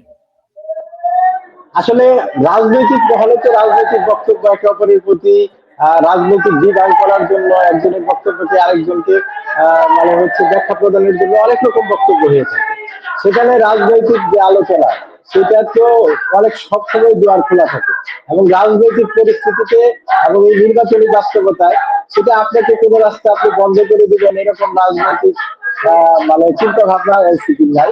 কিন্তু এনসিপি আবারও বলতেছে আমরা জুলাই সনদ এবং জুলাই আদেশের ব্যাপারে পাঠাবেন, এবং সেই ক্ষেত্রে আমরা যতক্ষণ পর্যন্ত না জুলাই আদেশ এবং জুলাই সনদের আইনি ভিত্তি নিশ্চয়তা না হচ্ছে সে পর্যন্ত কোন প্রকার রাজনৈতিক ডামাডোলে নির্বাচনী ডামাডোলে আমরা পা দিচ্ছি না। কিন্তু আমরা নির্বাচনী প্রস্তুতির সাথে সাথে রাখছি, কারণ আমরাও চাই ফেব্রুয়ারিতে না, যদি এই জুলাই সনদের আইনি ভিত্তি আরো দ্রুততম সময়ে সম্ভব হয় সেক্ষেত্রে নির্বাচন শুধু ফেব্রুয়ারিতে না, যদি বলা হয় যে আর 1 সপ্তাহ আগে করা সম্ভব সেটাও করা যাইতে পারে, যদি নির্বাচনী সকল পরিবেশ অনুকূলে থাকে। ধন্যবাদ। আমরা জনাব হাসান মামুন আপনার কাছে আসছি। যে প্রশ্নটি আসলে করেছিলাম সাইফুল্লাহ হায়দারকে, আপনি আপনার গণ অধিকার পরিষদকে নিয়েও আসলে সে ধরনের আলোচনায় আছে রাজনীতিতে যে আপনারা বিএনপির সঙ্গে আসন সমঝোতা যাচ্ছেন কিংবা জোট করতেছেন, যেটি আমরা আসলে দেখেছি আপনাদের দলের সভাপতি নুরুল হক নূর এবং রাশেদ খান সাধারণ সম্পাদক, তাদের আসনগুলোতে আসলে বিএনপি তাদের প্রার্থীও ঘোষণা করেনি। রাজনৈতিক আলোচনা যে গুঞ্জন আপনারা 5টা সিট কিংবা 2টা সিট এই ধরনের আসন সমঝোতার মাধ্যমে তাদের সঙ্গে এক ধরনের জোট করতেছেন, সেই আলোচনা আছে। আবার আপনারা প্রাথমিকভাবে প্রার্থীও ঘোষণা করেছেন। আমরা কি তাহলে আপনাদেরকে বিএনপির সঙ্গে দেখতে পাচ্ছি, নাকি গণ অধিকার পরিষদ তার নিজের রাজনীতি নির্বাচন নিজের প্রতীকে রাজনীতিটা নির্বাচনটা করছে? সাইফুল্লাহ হায়দার ভাই, আপনি একটু মিউট করেন। হ্যাঁ, ওই যে স্লোগান আসতেছে, মিউট করেন। হ্যাঁ, বিষয়টি হচ্ছে যে আসলে বাংলাদেশের রাজনীতি আসলে জোটের রাজনীতি, এটি অস্বীকার করার কোনো সুযোগ নেই। বড় বড় দলগুলো বিএনপি কিংবা আওয়ামী লীগ যারা বিভিন্ন সময় দেশের ক্ষমতায় ছিল, তারা অন্যান্য যে তাদের মতাদর্শের যে দলগুলো ছিল তাদের সাথে বিভিন্ন সময় জোট হয়েছে। কিন্তু বিএনপির সাথে গণ অধিকার পরিষদের কেমিস্ট্রিটা আসলে একটু অন্যরকম। এটা আসলে জোটের বিষয় না। কেন জোটের বিষয় না বলছি, কারণটা হচ্ছে এদেশে যখন আপনার স্পষ্ট মনে থাকার কথা, আপনি খুব সম্ভবত আমরা যখন কোটা আন্দোলন করি আপনি তখন ঢাকা বিশ্ববিদ্যালয়ের ফার্স্ট ইয়ার কিংবা সেকেন্ড ইয়ারের শিক্ষার্থী। বিষয়টি হচ্ছে যে আসলে এদেশের রাজনৈতিক কোনো আন্দোলন মাঠে একদম হাল পাচ্ছিল না। মানে রাজনৈতিক কোনো আন্দোলন কিংবা রাজনৈতিক কোনো নেতার বক্তব্য সেটি আসলে বাংলাদেশের মানুষ অ্যাকসেপ্ট করতেছিল না, এবং বিশেষ করে আওয়ামী লীগ যে একচ্ছত্রভাবে ক্ষমতা দখল করেছিল এটি আসলে স্পষ্ট, এবং মানুষ ভয়ে হোক বা যে কোনো পরিস্থিতিতে হোক তারা কিন্তু কোনোভাবেই আসলে রাজনৈতিক দলগুলো যেমন বিএনপি, জামাতে ইসলাম বা অন্যান্য যে রাজনৈতিক দলগুলো আছে তাদের ডাকে তেমন ভাবে মানে সাধারণ মানুষের সাড়াটা আসলে খুবই কম ছিল, এটা স্বীকার করতে হবে। যেমন রুহুল কবির রেজভী সাহেব, তারপর হচ্ছে বিশেষ করে বিএনপির ভারপ্রাপ্ত চেয়ারম্যান তারেক রহমান, হ্যাঁ, তো ওনাদেরকে নিয়ে আসলে আওয়ামী লীগের যে প্রোপাগান্ডা সেল ছিল সেখানে বিভিন্ন ধরনের প্রোপাগান্ডা ছড়ানো হতো এবং ওনাদের চরিত্র হননের চেষ্টা করা হতো। তো তো সেই জায়গা থেকে আমরা যখন আসলে 2021 সালে গণ অধিকার পরিষদ আমরা গঠিত করি, 2018 সালের কোটা সংস্কার আন্দোলনের নেতৃত্ব দিই, পরবর্তী সময়ে আবরার ফাহাদ হত্যাকাণ্ডের পুরো নেতৃত্ব আমরা দিই ছাত্র অধিকার পরিষদ, এটা অস্বীকার করার কোনো সুযোগ নেই। তারপর হচ্ছে নুসরাত হত্যাকাণ্ড, সকল কিছুতেই এরপরে মোদী বিরোধী আন্দোলন 2021 সালে ব্যাপক মেসিভ আমরা একটা আসলে জনসমর্থন তৈরি করতে বাংলাদেশের মানুষকে নতুন করে আশা জাগানোর যে প্রচেষ্টাটা সেটা আমরা চালিয়ে গেছি। 22 সালে যে কাজটি হয় সেটি হচ্ছে বিএনপির আসলে নেতৃবৃন্দ একদম চেয়ারম্যান থেকে শুরু করে মহাসচিব সকলেই ওনারা আমাদের বিভিন্ন প্রোগ্রামে আসতেন এবং ওনারা আমাদেরকে বারবার বলতেন যে আসলে আমরা এক প্রকার ব্যর্থ হয়েছি, কারণ রাজনৈতিক দলগুলোকে আসলে কোনোভাবে মাঠে নামতে দিচ্ছিল না আওয়ামী লীগ। তো সেই জায়গা থেকে তোমরা তরুণরা যারা আছো, তোমরা নতুন কোনো ফর্মুলা করো যে এই ফর্মুলার মাধ্যমে আসলে দেশের মানুষের গণতন্ত্র ফিরিয়ে আনা যায় বা ভোটাধিকার নিশ্চিত করা যায়, হ্যাঁ, এবং এই শেখ হাসিনার কাছ থেকে আমরা মুক্তি কিভাবে লাভ করতে পারি। তো তাদের সাথে বিভিন্ন সময় আলোচনা পরামর্শ, যেমন সালাউদ্দিন ভাই উনি বলেছেন, উনি ভারত থাকা অবস্থায় কিন্তু আমিও, আমার সাথেও যোগাযোগ হয়েছে, বিপির সাথে যোগাযোগ হয়েছে, রাশাদের সাথে যোগাযোগ হয়েছে, ফারুকের সাথে যোগাযোগ হয়েছে। তো আমরা বিভিন্ন সময় বিএনপির অনেকের সাথে যোগাযোগ করেছি। 22 সাল থেকে যুগপৎ আন্দোলনে আমরা বিএনপির সাথে আসলে আছি এবং বিএনপির সাথে আমাদের যে আন্দোলনের যে সম্পর্কটা, এটা আসলে আপনি জোটগত ভাবে বলেন বা অন্য কোনো ক্রাইটেরিয়া, এটা আসলে কোনো জোটের সম্পর্ক না। আমাদের বিএনপির সাথে আমরা চেয়েছি যে বিএনপি একটি বড় রাজনৈতিক দল এবং এই দল এবং জামাত ইসলাম সহ আমরা যদি একটা সুন্দর কম্বিনেশন তৈরি করতে পারি তাহলে কেবলমাত্র এই শেখ হাসিনার পতন সম্ভব। এবং সেটি কিন্তু, সেই কম্বিনেশনটি কিন্তু আমরা রাজনৈতিক দলগুলোকে কিভাবে ইনক্লুড করা যায় এবং 24-এর গণ অভ্যুত্থানে কিন্তু সেটি মোটামুটি প্রকাশিত হয়েছে, মিডিয়ায় এসেছে যে আমরা রাজনৈতিক দলগুলো কিভাবে আসলে কম্বিনেশন করেছি। পাশাপাশি আপনি নিজেও জানেন এবং দেখেছেন যে জুলাই গণ অভ্যুত্থানে আমি সরাসরি প্রতিদিন আন্দোলনের মাঠে ছিলাম, আপনি প্রত্যক্ষদর্শী। আপনার সঙ্গে আমার দেখা হয়েছে। হ্যাঁ, বিভিন্ন স্পটে দেখা হয়েছে এবং 6 জুন যেদিন হাইকোর্টের রায় হয় সেদিন কিন্তু সর্বপ্রথম আমি রাজু ভাস্কর্যে দাঁড়িয়ে কিন্তু শিক্ষার্থীদের উদ্দেশ্যে বলেছিলাম যে সকল শিক্ষার্থীরাই রাস্তায় নেমে আসেন। হ্যাঁ, 2018 সালে রক্ত দিয়ে হচ্ছে এই কোটা প্রথা বাতিল করেছিলাম, এবার যদি জীবনও দিতে হয় জীবন দিয়ে হলেও তবু কোটার সরকারি চাকরিতে ফিরতে দিব না। তো সেই জায়গা থেকে বিএনপির সাথে আমাদের একটা কেমিস্ট্রি আছে, কিন্তু আমি আপনাকে অনেস্টলি বলছি এখন পর্যন্ত গণ অধিকার পরিষদ নৈতিকভাবে, নীতিগতভাবে এখন পর্যন্ত কারোর সাথে, জামাত ইসলাম কিংবা বিএনপির সাথে এখন পর্যন্ত জোট হওয়ার চূড়ান্ত সিদ্ধান্ত এখন পর্যন্ত নেয়নি।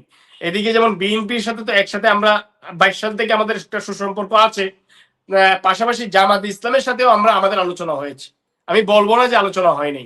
আমরা আসলে চিন্তা করছি যে আসলে আগামী দিনে মানে যে বর্তমান যে বাংলাদেশের রাজনীতি এক্সিস্ট করছে, মানে 1 বছরে আমরা যে সাইফুল্লাহ হায়দার ভাই এখানে উপস্থিত আছে, আমরা যে পরিবর্তনটা আশা করেছিলাম জুলাই গণ অভ্যুত্থানের পর প্রথম 3-4 মাস বা 5 মাস খুব ভালোভাবে চলছিল, কিন্তু পরবর্তী সময় আসলে যেটা দেখলাম যে আসলে পুরাতন রাজনীতিতে আবার ফিরে গিয়েছি আমরা। তো আমাদের চিন্তাটা হলো, আমি অনেস্টলি বলি, আপনি আমার সম্পর্কে খোঁজ নিবেন বা সাইফুল্লাহ হায়দার ভাই ব্যক্তিগতভাবে আমাকে চিনেন বা জানেন, আমি একটি নতুনত্ব চাই। এবং এই নতুনত্বটা কি, বিদ্যমান যে রাজনীতি আছে, আপনি রিলিফের কার্ড দিবে গ্রাম অঞ্চলে, সেখানে যদি আপনার বয়স্ক ভাতার কার্ড দিবে, তারপর প্রেগন্যান্সির কার্ড দিবে, সেখানে যদি আপনার ওই রাজনৈতিক দলের নেতৃবৃন্দকে 3,000-4,000 টাকা ঘুষ দিতে হয়, তারপর কার্ড নিতে হয়, আমি এই ব্যবস্থায় কোনোদিন রাজনীতি করব না। আমি যদি কোনোদিন জনপ্রতিনিধি হইতে পারি, আমি আজকে 1 ইয়ারে আপনাকে বলে যাচ্ছি, সাইফুল্লাহ হায়দার ভাইও আছে, আমি রাজনীতি ছেড়ে দিব। আমার যদি কোনো নেতা কর্মী সে কোনোদিন রিলিফের কার্ড বিলির জন্য বা বয়স্ক ভাতার কার্ডের জন্য কিংবা আপনার প্রেগন্যান্সির কার্ডের জন্য মানুষের কাছ থেকে, সাধারণ মানুষের কাছ থেকে টাকা নেয় বা সাধারণ মানুষকে হয়রানি করে, এই রাজনীতি আমি কোনোদিন করবো না। আমরা চাচ্ছি, আমি শেষ করছি সেই জায়গা থেকে আমাদের একান্তভাবে এখন পর্যন্ত এককভাবে আমরা অলরেডি 34টি আসনে প্রার্থিতা ঘোষণা করেছি। অলরেডি আমাদের 100টি তালিকা ইতিমধ্যে আমরা তৈরি করেছি। আগামী শনিবার আমাদের কেন্দ্রীয় কমিটির, নির্বাহী কমিটির মিটিং রয়েছে, উচ্চতর পরিষদ সদস্য সহ আমাদের নির্বাহী কমিটির মিটিং রয়েছে এবং সেখানে আমরা যারা প্রার্থিতা যাদেরকে দিব তাদেরকে আমরা ডেকেছি। সেই মিটিং এ আমরা চূড়ান্তভাবে সিদ্ধান্ত নিব যে আসলে আমরা কিভাবে যাচ্ছি। তবে আমাদের প্রিপারেশন আছে যে আমরা 300 আসনেই ক্যান্ডিডেট দিব। আমি একটা কথা সর্বশেষ বলতে চাই, সেটি হচ্ছে আমাদের এই নির্বাচনটা খুব চ্যালেঞ্জিং। কেন? বিএনপি একটি রাজনৈতিক দল, দীর্ঘদিন যাবৎ তারা রাজনীতিতে প্র্যাকটিসে আছে, 1978 সাল থেকে। জামাত ইসলাম তারও আগে। তাদের যেভাবে এস্টাবলিশমেন্ট রয়েছে, তাদের যেভাবে নেতাকর্মী তৈরি রয়েছে, আমরা কিন্তু সেই সুযোগটি পাই নাই। আমরা কিন্তু শেখ হাসিনার আমলে রাজনীতি করে আসছি, আমরা কিন্তু কখনো সুযোগ সুবিধা নিয়ে রাজনীতি করি নাই। সুতরাং আমাদের জন্য যদিও চ্যালেঞ্জিং হয়, তবু সেই চ্যালেঞ্জ আমরা নিব। একজন যদি পাশ না করতে পারি তবু নির্বাচন করব, করে মানুষকে বুঝাবো, এবং জনপ্রতিনিধি নির্বাচিত হয়েই কাজ করতে হবে বিষয়টা এরকম না। না হয়েও আমি দেখাবো যে আমি এই কাজগুলো করতে পারি। ইতিমধ্যেও অনেকের হেল্প করেছি, আমি সাইফুল্লাহ হায়দার ভাইকেও দেখেছি, উনি ওনার এলাকায়ও বিভিন্ন কাজ করেছেন সাধারণ মানুষের। সুতরাং আমাদের ইন্টেনশনটা হচ্ছে মানুষের কাজ করা। সেই জায়গাটা থেকে আমাদের সবসময় চেষ্টা থাকবে যে জয় পরাজয় যাই থাকুক, রাজনীতির পরিবর্তন আনা গুণগত এবং মানুষের জন্য কাজ করা। জি, ধন্যবাদ। নিজের দলের এবং আপনার যে অবস্থান সেটি ফুটে উঠেছে। আপনারা একক যে রাজনীতি সেটি করতে চাচ্ছেন, পাশাপাশি যদি জোটের বিষয়ে যে আপনাদের আলোচনা আছে, তবে চূড়ান্ত কোনো সিদ্ধান্ত হয়নি। আমি আরেকটা বিষয় যদি আপনাকে অবগত করি যে আপনাদের দলের প্রধান জনাব নুরুল হক নূর, তিনি বলেছিলেন বিএনপি, জামাত, এনসিপি আসলে বাগ বাটোয়ারা করেই তারা সরকার পরিচালনা করছে। আপনাদের সাধারণ সম্পাদক বলেছেন এই সরকার মূলত এনসিপির সরকার।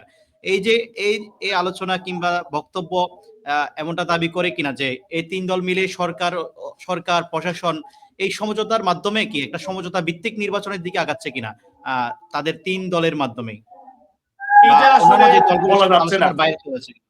হ্যাঁ, এটা আসলে বলা যাচ্ছে না, কিন্তু আপনার আমার সভাপতি এবং সাধারণ সম্পাদক যে বক্তব্য দিয়েছেন যথার্থ বক্তব্য দিয়েছেন। কারণটা হচ্ছে যে আপনি দেখুন যে আসলে এই বিগত 15 বছরে, আসলে সাইফুল্লাহ ভাই একটু মিউট করেন। বিগত 15 বছরে যে আসলে যারা যে সকল কর্মকর্তারা, আপনি সচিবালয়ে বলেন, পুলিশে বলেন, বা মাঠ পর্যায়ে প্রশাসনে বলেন, যারা বঞ্চিত ছিল, হ্যাঁ, যাদেরকে আসলে পদায়ন করা হয় নাই, যাদেরকে প্রমোশন দেওয়া হয় নাই, এই সকল কর্মকর্তারা কারা? এরা আসলে বিএনপি এবং জামাতে ইসলামের মতাদর্শের। এটা আপনাকে মানতে হবে। এক, তার মানে এখন আপনি যাদেরকে পদায়ন দিয়েছেন তারা হয় বিএনপি নয়তো আওয়ামী লীগের। সেকেন্ডলি যে পজিশনটা, মানে এনসিপি কি করেছে, এনসিপির আসলে এই সরকারের আপনার যারা জুলাই গণঅভ্যুত্থানের সামনে থেকে নেতৃত্ব দিয়েছিল, এরা আসলে একটা ছায়া সরকার হিসেবে কাজ করেছে। এখানে আসিফ, নাহিদ কিংবা মাহফুজ সহ আরো যারা আছে, সাজিদ, হাসনাত, এরা একটা ছায়া সরকার হিসেবে কাজ করেছে, এবং বিভিন্ন পদায়ন বা বিভিন্ন আপনার রিক্রুটমেন্ট, আপনি যাই বলেন, সেখানে তাদের একটা আসলে কি বলবো হস্তক্ষেপ ছিল। সেই জায়গা থেকে আমি বলবো যে কথাটি সভাপতি এবং সাধারণ সম্পাদক আমাদের বলেছেন সেটি যথার্থই, যে এখানে এই সরকারের যে বর্তমান যে এক্সিস্টিং যে প্রশাসনিক সেট রয়েছে, পুলিশ প্রশাসনের যে সেট রয়েছে, এটা তিন দলের।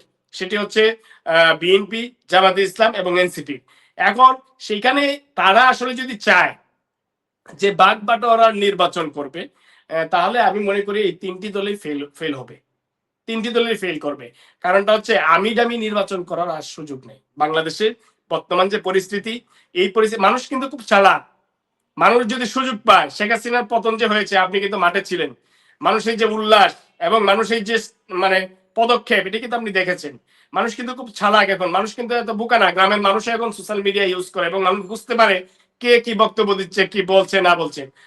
সুতরাং ভাগাভাগির নির্বাচন, আমিডামি নির্বাচন করার আসলে সুযোগ নেই। আর সেটি যদি করতে যায়, আমি মনে করি আগামী দিনে এই তিন পার্টির বলয়ের বাহিরে আরেকটি বলয় তৈরি হতে পারে, এবং সেই বলয়টি এই তিন পার্টিকে মানে পরাজিত করে আরেকটি নতুন ধারা রাজনীতি বিনির্মাণ করার সাহস দেখাতে পারে। হ্যাঁ, ধন্যবাদ জনাব হাসান মামুন। আমরা সাইফুল্লাহ হায়দার আপনার কাছে আসছি। আমরা সরাসরি আপনার একদম নির্বাচনী এলাকায় যেতে চাচ্ছি, যে আপনি টাঙ্গাইল 1 আসন থেকে সম্ভবত নির্বাচন করছেন, নির্বাচন করার মনস্থির করেছেন। সেক্ষেত্রে আসলে কেমন সাড়া পাচ্ছেন, মানে আপনার এলাকার যে আসনের যে জনগণ আছে তাদের কাছে কেমন সাড়া পাচ্ছেন আপনি নিজেই ব্যক্তি হিসেবে সাইফুল্লাহ হায়দার, এবং এনসিপি কে মানুষ আসলে কতটা গ্রহণ করছে? আপনাদের যে নতুন মার্কা যে শাপলা কলি, সেই মার্কা আসলে কত মানুষ চেনে, কতটা মানুষ কতটা গ্রহণ করছে, আপনাদের দলকে কতটা গ্রহণ করছে, নিজেই কতটা আসলে আশাবাদী? ধন্যবাদ আমজাদ। একটু পূর্বের কথা শুনে আমাকে একটু বলতে হয়, একটু উত্তর দিতে হবে, তারপরে আমি আমার প্রশ্নে আসছি। সেটা হচ্ছে যে মামুন ভাই বললো যে এনসিপি বা হচ্ছে তাদের সরকারের উপর প্রভাব আছে, সরকারের উপর সত্যিকার অর্থে গত যদিও অভ্যুত্থানের মুখ হিসাবে আসিফ মাহফুজ ওনাদের গভর্নমেন্টে আছে, কিন্তু নিয়োগ বা অন্যান্য প্রক্রিয়ার ক্ষেত্রে তারা যদি এতই কথা থাকতো তাহলে সারা দেশব্যাপী আমাদের ছেলেপেলেরা সব থেকে আপার হ্যান্ডে থাকতো। যদি ডিসি এসপি সব নিয়োগই যদি এনসিপির অধীনে থাকতো তাহলে এনসিপি প্রত্যেক জায়গায় তাদের এই কমিটি দেওয়ার ক্ষেত্রে এই নির্বাচন কমিশন যখন হচ্ছে আমাদের নিবন্ধন প্রক্রিয়ার আপনার হচ্ছে নিবন্ধন কমিটিতে আমি ছিলাম, আপনি জানেন।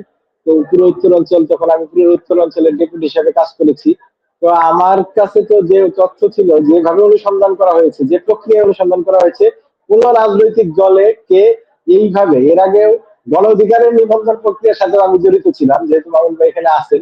তো দুইটি দলের আমি তুলনামূলক বলতে গেলে বলতে চাই যে যদি আমরা সত্যিকার অর্থে আপার হ্যান্ডে থাকতাম বা সরকারের পাওয়ারে হোল্ড করতে পারতাম, তাহলে হয়তো বা রাজনৈতিক ভাবে এনসিপির অবস্থা আরো ভালো হইতো। তো সেক্ষেত্রে মাহমুদের বক্তব্যকে আমি খুবই সম্মানের সাথে আমি বিরোধিতা করতেছি, এই বলে যে কোন প্রকার সরকারে আলাদা করে কোনো হিস্সা আমাদের নেই। এবং ইতিমধ্যে দেখে থাকবেন যে সরকারের দুজন উপদেষ্টা তারা কোথায় থেকে নির্বাচন করবে সেটাও কিন্তু সুস্পষ্ট না, তারা বক্তব্য দেয় না। তো তারপরেও তো আর নতুন করে বলার কিছু নাই। আরেকটা বড় বিষয় হচ্ছে যে আমি নির্বাচনী এলাকার কথা যদি বললেন, সারা দেশেই এনসিপির একটি আলাদা এই সাপলাকুলির মানুষের পরিচিতি অনেক ক্ষেত্রেই পৌঁছে গেছে, যেহেতু গ্রাম বাংলার মানুষজন এটা চেনে। এবং আমার নির্বাচনী এলাকা হচ্ছে টাঙ্গাইল 3। আপনি টাঙ্গাইলে 1 বলেছেন, আসলে টাঙ্গাইলে একটা অন্য আসন। টাঙ্গাইল 3 হচ্ছে আমার নির্বাচনী আসন।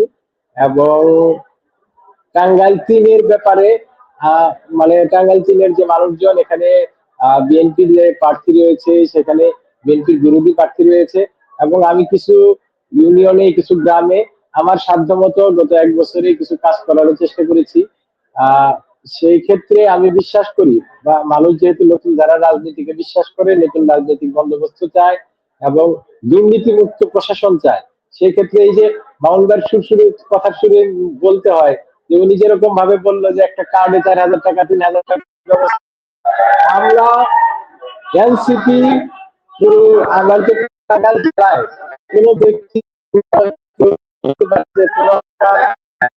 কোন রাজনৈতিক সুবিধা মাধ্যমে কাউকে কোনো কাজ দিয়েছি বা কাউকে কোনো সুবিধা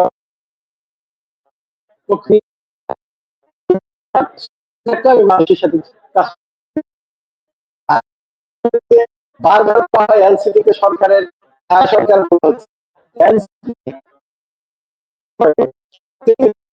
সাইফুল্লাহ হায়দার, আপনাকে আমরা ভালো করে শুনতে পাচ্ছি না। জি ভাই, আমরা আমরা আমরা আপনার কাছে একটু পর আবার আসছি। আমরা আপনার কথা ভালো শোনা যাচ্ছে না। আমরা হাসান আল মামুন আপনার কাছে আবার আসছি। যে সাইফুল্লাহ হায়দার বলেছেন যে আসলে আপনাদের এনসিপি যে সরকারের যে অংশ আপনি যেটা বলেছেন তার প্রতিবাদ জানিয়েছেন, সেটা নিয়ে বলবেন। আর একই সঙ্গে আপনি নেত্রকোনা 2 সদর আসন থেকে নির্বাচন করছেন। এলাকায় হ্যাঁ, আপনি আমি জনসংযোগ আমি শেষ করে দেই, তারপরে মামুন ভাই বলুন। হ্যাঁ, আমার ঠিক কথা আছে, হচ্ছে শোনা যে যাচ্ছে। হ্যাঁ, আমার কথা হচ্ছে যে আপনারা যেভাবে এনসিপি কে ফ্রেমিং করা হচ্ছে, কিংস পার্টি বলা হচ্ছে, এই বলা হচ্ছে সে হচ্ছে। কিংস পার্টির আসলে সংজ্ঞানের জন্য যে সরকার প্রধান হইতে হয়, যদি সরকার প্রধান যদি থাকে, সে যদি একটা দল গঠন করে, তাকে বলা হয় কিংস পার্টি। হয়তো বা গণ অধিকার পরিষদের ভাই ব্রাদাররা অনেক সময় রাজনৈতিক আপার হ্যান্ডে থাকার কারণে অনেক কিছু বলে, কিন্তু কিংস পার্টির সংজ্ঞা তারা ভালো জানে। আরেকটা বিষয় হচ্ছে যে আমার যে নির্বাচনী এলাকা সেটা হচ্ছে টাঙ্গাইল 3। আমি সেখানে এলাকার মানুষের জন্য যখন বিরোধী রাজনীতি করতাম, মামুন ভাই ভালো জানে, তখনও আমার এলাকার মানুষজন আমার কাছে আসতো আমি সহযোগিতা করার জন্য। আমার যতটুকু সামর্থ্য আছে আমি চেষ্টা করতাম, এখনো আমি চেষ্টা করছি। যদি মানুষ মনে করে যে না আমি তাদের সাথে থাকতে পারবো, তাদের সাথে কাজ করতে পারবো, তো আমি বিশ্বাস করি মানুষ নতুন রাজনৈতিক, সত্যিকার অর্থেই নতুন রাজনৈতিক বন্দোবস্ত চায়। এবং আরেকটা জিনিস আপনি খেয়াল রাখবেন, নতুন দলদের, তরুণ দলদের একটা সম্ভাবনা কিন্তু এই নির্বাচনে প্রবল রয়েছে। যতই আমরা পুরানো রাজনৈতিক এস্টাবলিশমেন্টের কথা বলি না কেন, 4,35,00,000 উপরে ভোটার কিন্তু যারা এখন পর্যন্ত গত 3 নির্বাচনে ভোটই দিতে পারেনি, তাদের ভোটটা কিন্তু আপনাকে নিতে হবে। এবং তাদের যে ভোটের সমীকরণ, তারা কাকে ভোট দিবে, তারা নতুন আসলেই কি পাচ্ছে, তাদের আপনি কর্মসংস্থানের ব্যবস্থা করতে পারতেছেন কিনা, তাদেরকে স্বাভাবিক মৃত্যুর গ্যারান্টি আপনি দিতে পারতেছেন কিনা, তাদের মাদকের যে করাল থাবা সেটা থেকে আপনি মুক্ত করতে পারতেছেন কিনা, বাংলাদেশপন্থী যে সংস্কৃতি সেটাকে আপনি এস্টাবলিশ করতে পারতেছেন কিনা, বাংলাদেশকে দক্ষিণ এশিয়ার একটা আপার হ্যান্ড মানে অর্থনৈতিক ব্যবস্থায় আপনি নিতে পারতেছেন কিনা, এই বিষয়গুলোকে আপনার প্রশ্নের কিন্তু উত্তর দিতে হবে, তারপরেই মানুষ আপনাকে ভোট দিবে। আপনার যে বড় রাজনৈতিক দলগুলো তারা যেভাবে ভাবছে যে তারা খুব সহজেই তাদের পেশি শক্তি দিয়ে বিভিন্ন ভাবে তারা জিতে যাবে, সেই জিতে যাওয়ার প্রক্রিয়াটা কিন্তু এত সহজ না। আমি মনে করি সেই জিতে যাওয়ার প্রক্রিয়াটাকে অবশ্যই এই তরুণরা যেভাবে 24-এ মাঠে নেমে এসেছিল এবং আগামী নির্বাচনে তারা তাদের ভোট বিপ্লবের মাধ্যমে দেখিয়ে দিবে যে আমরা আসলেই সত্যিকার অর্থে নতুন রাজনৈতিক বন্দোবস্ত চাই। ধন্যবাদ। ঠিক আছে সাইফুল্লাহ হায়দার, আপনার সম্পর্ক নির্বাচন নিয়ে আরেকটি প্রশ্ন আমি শেষ করে তারপর হাসান আল মামুন আপনার কাছে আসবো। সেটি হচ্ছে তুলনামূলক আসলে নতুন দল, আপনারা গত বছরেই যাত্রা শুরু করেছেন, সেই হিসাবে আপনাদের নির্বাচনী প্রচার কর্মসূচি লজিস্টিক ব্যয় এগুলো আপনাদের জন্য অবশ্যই একটি চ্যালেঞ্জ। সেই জায়গা থেকে আগামী নির্বাচনে আসলে আপনাদের ফান্ডিংটা কিভাবে হচ্ছে, মানে কিভাবে আসলে নির্বাচন পরিচালনা করবেন, কোনো আসলে নির্ধারিত বাজেট আছে কিনা আপনাদের? আচ্ছা, আমি সেটা বলি, আমরা নির্বাচনী বাজেটের ব্যাপারে আমরা খুব দ্রুতই একটা আর্থিক পলিসি ঘোষণা করব যে আমরা কিভাবে নির্বাচনটা করব এবং আমাদের পলিসিটা কি হবে। আমরা একটা ক্রাউড ফান্ডিং চালু করেছিলাম, সেই ক্রাউড ফান্ডিং এ কিন্তু এখনো গত মাসেও আমি যদি ভুল না করে থাকি 6 থেকে 7 লাখ টাকা সেখানে যুক্ত হয়েছে। তো এইভাবে ক্রাউড ফান্ডিং এর মাধ্যমে এবং আমাদের ডায়াসপোরা অ্যালায়েন্স এবং আমরা আপনার মাধ্যমে এই প্ল্যাটফর্মের মাধ্যমে জানাতে চাই, সমাজের আমাদের কিন্তু আহ্বায়ক বলেছে সমাজের যে মানুষটা এই নতুন রাজনৈতিক বন্দোবস্তকে আগায় নিতে চায় এবং রাজনীতিকে পরিচালিত করতে চায়, যে সকল অলিগার কাছে আমরা যদি কোনো প্রতিষ্ঠানের কাছে ব্যবসায়ীদের কাছে বিক্রি হয়ে যাই তাহলে পরিবর্তন হবে না। সাধারণ মানুষকে তার রাজনৈতিক যে অধিকার সেটাকে প্রতিষ্ঠিত করতে গেলে তাদেরকেই এই রাজনৈতিক যে অর্থায়ন বা রাজনীতির যে অর্থনীতি বাংলাদেশে প্রতিষ্ঠিত রয়েছে সেটাকে ভেঙে ফেলতে হবে। তাদের টাকার মাধ্যমে নতুন রাজনীতিকে রূপান্তর করতে হবে, গণতান্ত্রিক রূপান্তর তাদের টাকার মাধ্যমেই ঘটাইতে হবে এবং অন্যান্য দেশের মতো রাজনৈতিক যে ফান্ড বা এই যে নির্বাচনী যে ফান্ড সেটাকে ওপেন করে দিতে হবে এবং এই ওপেন করে দেওয়ার মাধ্যমে আমরা যদি বিশ্বাস করি তাহলে মানে মানুষ যদি আমাদের সাথে থাকে এবং মানুষ যদি তাদের প্রার্থীকে নির্বাচনের ব্যাপারে তাদের খরচ টরচ সবকিছুর ব্যাপারে মানুষ যদি আমাদেরকে সহযোগিতা করে, আমার মনে হয় যে এই লজিস্টিক সার্ভিস বা অন্যান্য বিষয়গুলো এটা কোনো ম্যাটার করে না। আপনার ইচ্ছা অনেক বড় কিছু, সেটা আপনার আমার যদি ইচ্ছা থাকে তাহলে আমি প্রত্যাশা করি যে মানুষের ইচ্ছা মানুষকে অনেক দূর নিয়ে যায়। আমার ইচ্ছা থাকলে অবশ্যই আমি সফল কাম হবো ইনশাআল্লাহ।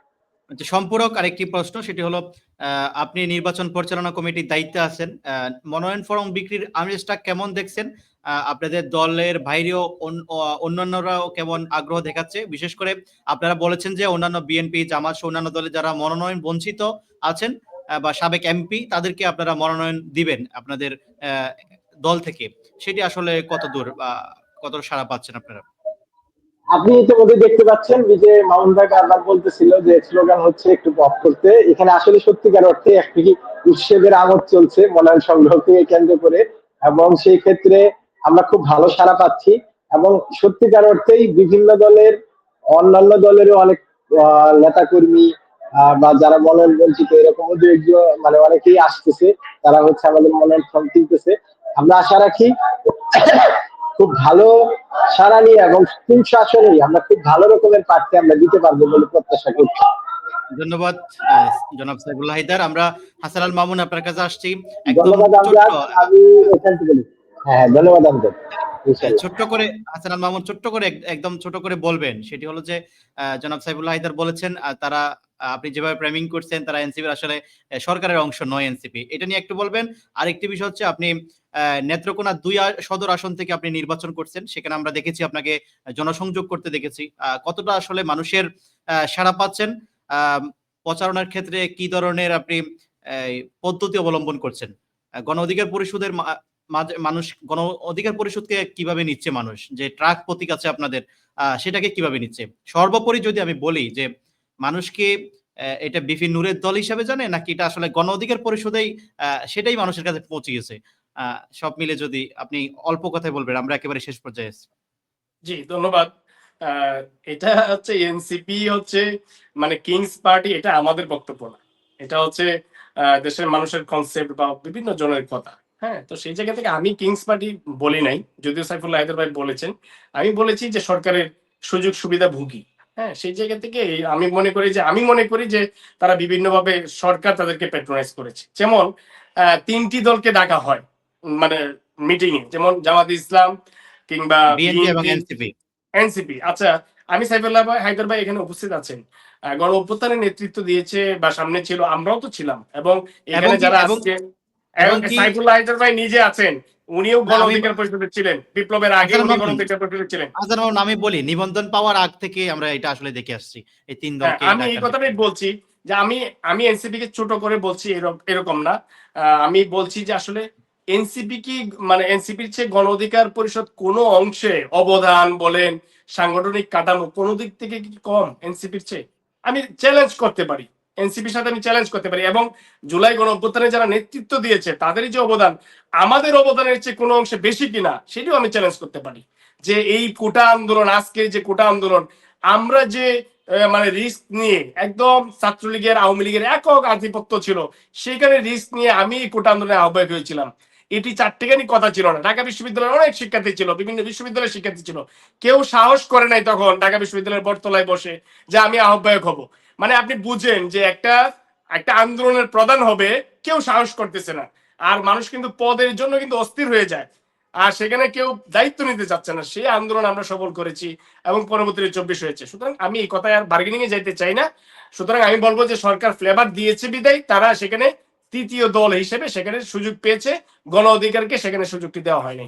সেকেন্ড যে কথাটি সেটি হচ্ছে, আমি আমি 2009 সালে ঢাকায় চলে আসি, কিন্তু 2009 সালে আসার আগে 2009-এর শুরুতে এবং 2008 সালে আমি নেত্রকোনা জেলা ফুটবল টিমের একজন সদস্য ছিলাম, জেলা টিমের একজন সদস্য ছিলাম। আমি নেত্রকোনার এমন কোনো মাঠ নেই যে যেখানে আমার পদচারণা পড়েনি, আমি এমন কোনো মাঠ নেই যেখানে আমি খেলিনি। আমার আগে থেকে একটা এলাকায় পরিচিতি ছিল অ্যাজ এ ফুটবলার হিসেবে। আমার বাবা একজন প্রাইমারি স্কুলের হেড টিচার, আমার মামা একটা হাই স্কুলের head teacher. As a family আমাদের এলাকায় একটা পরিচিতি আছে। এবং বিভিন্ন স্তরে আমার এলাকা বেস, আমি যেটা বলছি, যেমন আমার ইউনিভার্সিটি কেন্দ্রিক ঢাকা ইউনিভার্সিটি কিংবা রাজশাহী ইউনিভার্সিটি, চট্টগ্রাম বিশ্ববিদ্যালয়, আরো যত বিশ্ববিদ্যালয়গুলো আছে, 18 সালে কোটা সংস্কার আন্দোলনের মূল স্টিয়ারিং এ কিন্তু আমি ছিলাম, আমি নেতৃত্ব দিয়ে কিন্তু এই আন্দোলন সফল করেছি। এবং আমার বাড়ি নেত্রকোনা, এই আন্দোলনে আমি নেতৃত্ব দিচ্ছি। আমার বাড়িতে হামলা হয়েছে, আমার বাড়িতে বিভিন্ন সময় পুলিশ গিয়েছে, মিডিয়ায় নিউজ হয়েছে। তো ওই মানে সেই সময় থেকে কিন্তু মানুষ আসলে আমার প্রতি একটা সফট কর্নার, নেত্রকোনার প্রত্যেকটা মানুষের, শুধু আমার নির্বাচনী আসনে আমি এটা বলবো না, আমার পুরো জেলাতেই কিন্তু হাসান আল মামুনকে কিন্তু এক নামে ছিলেন।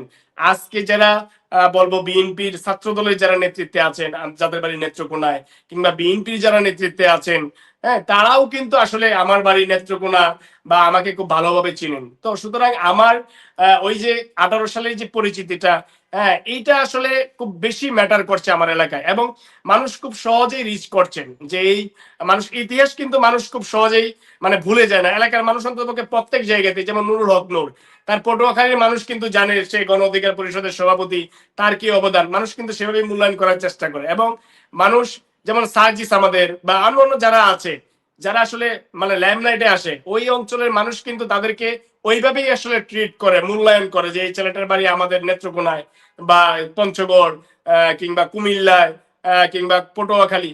তো ওই হিসেবে কিন্তু সাধারণ মানুষের কাছে আমার একটা ভালো কনসেপ্ট রয়েছে। পাশাপাশি আমাদের বিশ্ববিদ্যালয় কেন্দ্রিক যারা 18 সালের কোটা সংস্কার আন্দোলন পরবর্তী জেনারেশন, যারা বিশেষ করে 40তম বিসিএস থেকে নন কোটায় যারা চাকরিতে জয়েন করতেছে বা বিশ্ববিদ্যালয়ের সিনিয়র যারা ছিল, একটা বিশাল কমিউনিটি আমার সাথে আছে নেত্রকোনায়।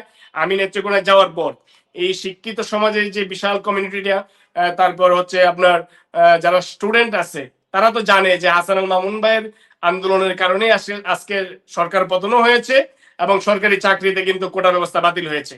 40 থেকে শুরু হইলো এই যে কোটার ব্যবস্থা বাতিল।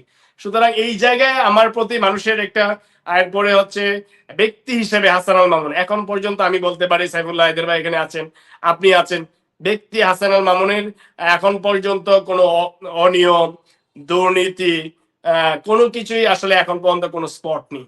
কারণ এই জায়গাটি আমি আমার বিশ্ববিদ্যালয় ক্যারিয়ার থেকেই আমি বিল্ড আপ করেছি, এবং আমি ঢাকা বিশ্ববিদ্যালয় ফুটবল টিমের হচ্ছে আমি ইসলামিক স্টাডিজ ফুটবল টিমের ক্যাপ্টেন ছিলাম, ঢাকা বিশ্ববিদ্যালয়ের সেন্ট্রাল ভলিবল টিমের ক্যাপ্টেন ছিলাম, আমি হাজী মোহাম্মদ মহসিনুলের ফুটবল ভলিবল টিমের ক্যাপ্টেন ছিলাম। সেই জায়গা থেকে ওভারঅল আমার একটা ক্লিন ইমেজ আমার পুরো জেলাতেই আছেন, এবং সবাই আমাকে, আমি প্রাউড ফিল করি, আমি আমার প্রাপ্তি এটাই। যেমন সাইফুল্লাহ হায়দার ভাইয়ের সাথে দেখা হলো, উনি আমাকে স্নেহ করেন বা ভালোবাসেন। আমি যে জায়গাতেই যাদের কাছেই যাই, যারা আজকে উপদেষ্টায় আছেন কিংবা এনসিপির যে সকল নেতৃবৃন্দ আছেন, আমাকে কেউ অসম্মান করেন না। ব্যক্তিগতভাবে আমি এই কথাটা আমি স্বীকার করি, সব জায়গায় সবাই আমাকে রেসপেক্টের জায়গাটাই দেখেন, এবং আমি নেত্রকোনাতেও আমার এলাকায় আমি যেখানেই যাচ্ছি মানুষের ভালো রেসপন্স পাচ্ছি। আমি প্রত্যেক মানুষ এইটুকু চাই যে এই ছেলেটা একসময় আন্দোলনের নেতৃত্ব দিয়েছিল এবং দীর্ঘ 11 মাস জেল কেটেছে, হয়রানির শিকার হয়েছে, আওয়ামী লীগের সময় এর বাড়িতে আগুন দিয়েছে, আমার বাড়িতে কিন্তু আগুন দিয়েছিল, রাশেদ খান সহ আমরা গিয়েছিলাম, আমার জেল গেটে আমার উপর হামলা হয়েছে, মানুষ কিন্তু পুরো ইতিহাসটাই জানে। তো সেই জায়গা থেকে আমি এক্সপেক্ট করি যে মানুষ দল মত নির্বিশেষে, তরুণ সহ এবং সচেতন মানুষ, তারা আমাকে ভোট দেবেন, এবং অলরেডি তারা আমাকে বলেনও। আমি ঢাকায় আছি এখন, ঢাকা থাকলেও নেত্রকোনায় যারা আছেন, সুশীল সমাজের প্রতিনিধি, শিক্ষক সমাজের প্রতিনিধি, শিক্ষার্থীরা বিভিন্ন বিশ্ববিদ্যালয়ে, তারা কিন্তু রেগুলার আমার সাথে যোগাযোগ করছেন যে ভাই আপনি যদি জুটে যান তাহলে সেখান থেকেও আপনি, আশা করি যে আপনি সেখান থেকে, আপনার জুট থেকে, আপনার পার্টি থেকে আপনি সেখানে আসন পাবেন। এককভাবেও যদি আপনি নির্বাচন করেন, ইনশাল্লাহ আপনি সেখানে ফাইট দিয়ে বের হয়ে আসতে পারবেন, কারণ মানুষের কাছে আপনার একটা ভালো কনসেপ্ট রয়েছে, আপনার সম্পর্কে কোনো নেগেটিভ ধারণা নাই, প্রত্যেকটা মানুষ আপনাকে ভালো হিসেবেই জানে, এবং মানুষ চায় যে জনাব হাসানুল মামুন, আপনার আপনার ব্যক্তি ইমেজ কিংবা এই সব বিষয় আপনার খুবই স্পষ্ট, মানুষ আপনাকে খুব সাড়া দিচ্ছে। আমি আমি আরেকটি প্রশ্ন যেটি করছিলাম সেটাতে যদি আসেন, যে আসলে মানুষ গণ অধিকার পরিষদকে কিভাবে নিচ্ছে, মানে কতটা আপন করে নিচ্ছে, এবং কি আপনাদের যে ট্রাক প্রতীক সেটা মানুষের মাঝে কত ভালোভাবে ছড়িয়েছে। আরেকটি বিষয় আমি বলেছিলাম, আসলে এটাকে বিপি নূরের দল হিসাবে জানেন না গণ অধিকার পরিষদ বৃহৎ পরিসরে একটি জায়গা করে নিতে পেরেছে, এই বিষয়টা যদি জি বলেন। জি, বিষয়টা হচ্ছে যে 18 কোটা সংস্কার আন্দোলনকারীদের সংগঠন, এটা হচ্ছে শিক্ষিত সমাজ যারা, বিশেষ করে ইয়ং জেনারেশন, তারা কিন্তু জানে একক ব্যক্তি হিসেবে নুরুল হক নূরের নামটা খুব হাইলাইটেড। এটা স্বাভাবিক।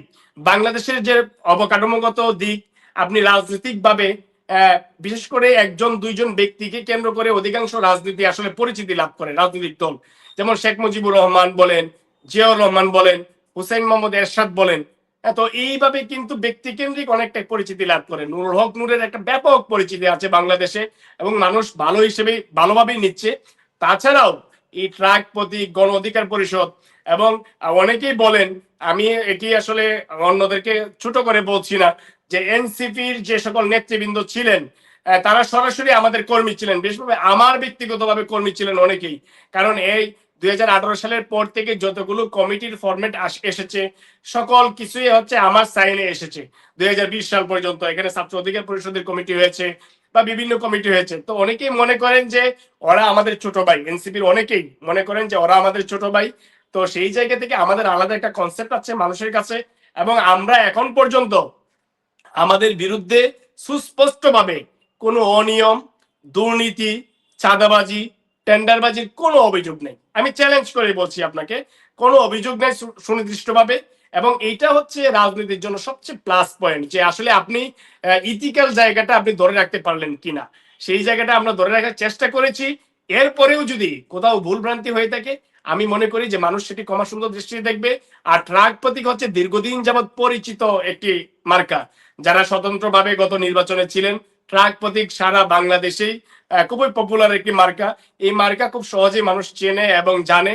গ্রামের একদম কৃষক থেকে শুরু করে শ্রমজীবী মানুষ যারাই আছেন, সকলেই আসলে ট্রাক মার্কাকে খুব ভালোভাবে নিচ্ছেন।